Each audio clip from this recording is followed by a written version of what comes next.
Hey guys, so I am home sick today. I thought about really putting on a super sick voice so you could see just how terribly ill I am, but I didn't know whose advantage that might be too, so I decided to skip it. Instead, I'm just going to walk you through what you're doing today.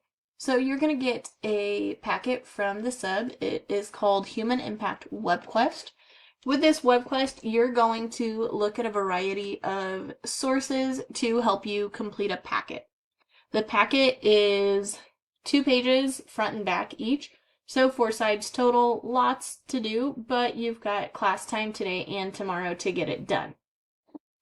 So I'm going to open up real quick, and Cami, if you're absent, do this one. Otherwise, go ahead and write it on the paper version. But when you open it up, you will see something that looks like this.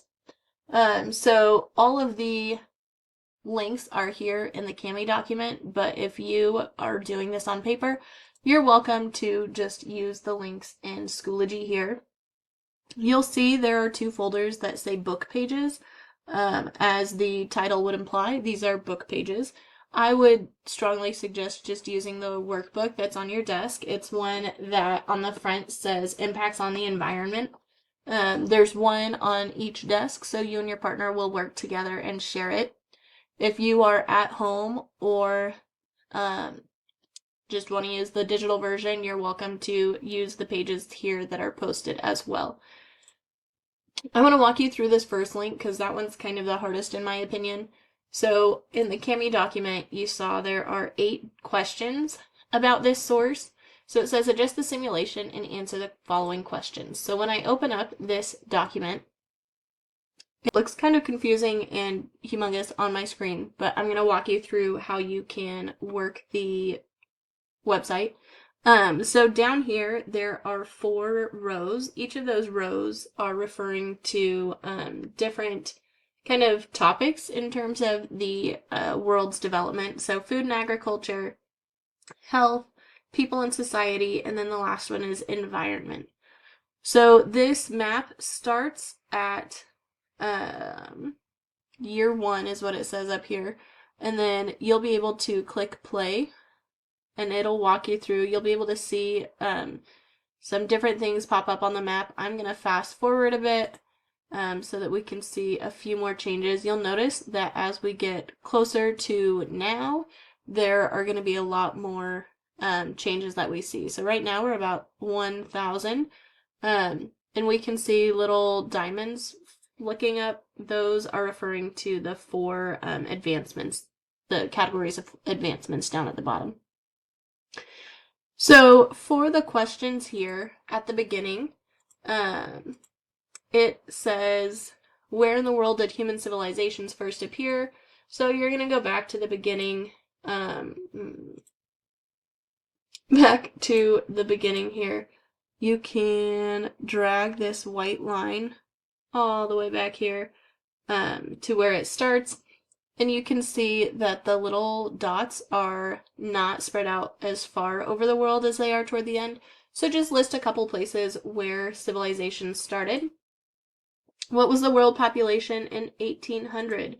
So again, you're going to drag your little white line to about 1800. And then you'll be able to check the population at the top. So the world population is what we're looking for there. Then it's asking, what was the population in 1950? What's the population today? What's the expected population in 25 years? Then 6, 7, and 8 get a little bit more complicated. Those are referring to the triangles down at the bottom. So what are some of the major milestones in human population history? So for that one, you're just going to look at some of these that you think have made a significant difference. Pull in some of what you've learned from history. You're studying ancient world history. I'm sure you've talked about the Silk Road. So was the Silk Road considered a major milestone in human population history? Did that lead to an increase in human population? Then list 2 examples of health milestones that led to a significant decrease in the human population.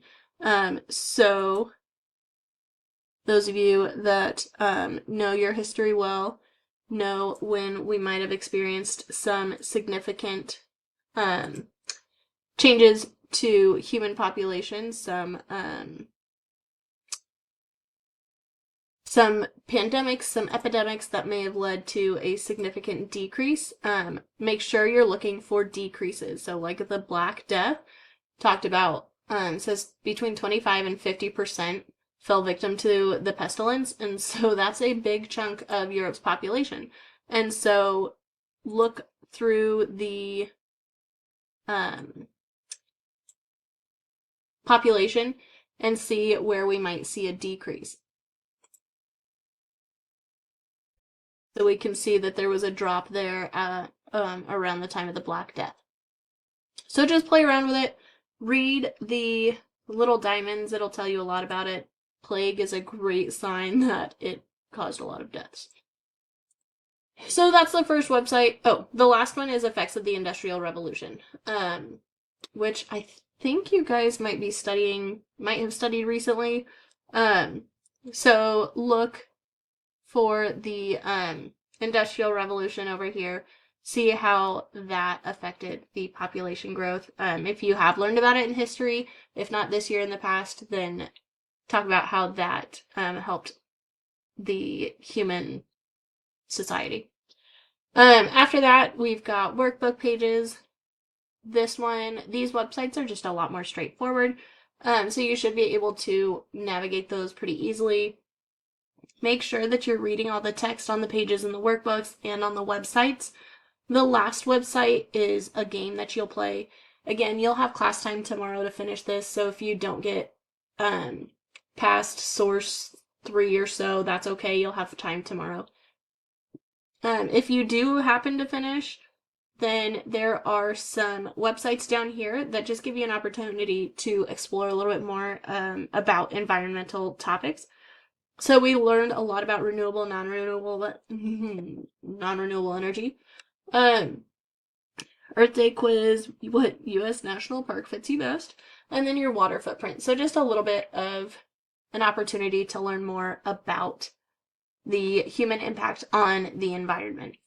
Let me know if you guys have any questions. I hopefully will see you all for a fabulous April Fool's Day.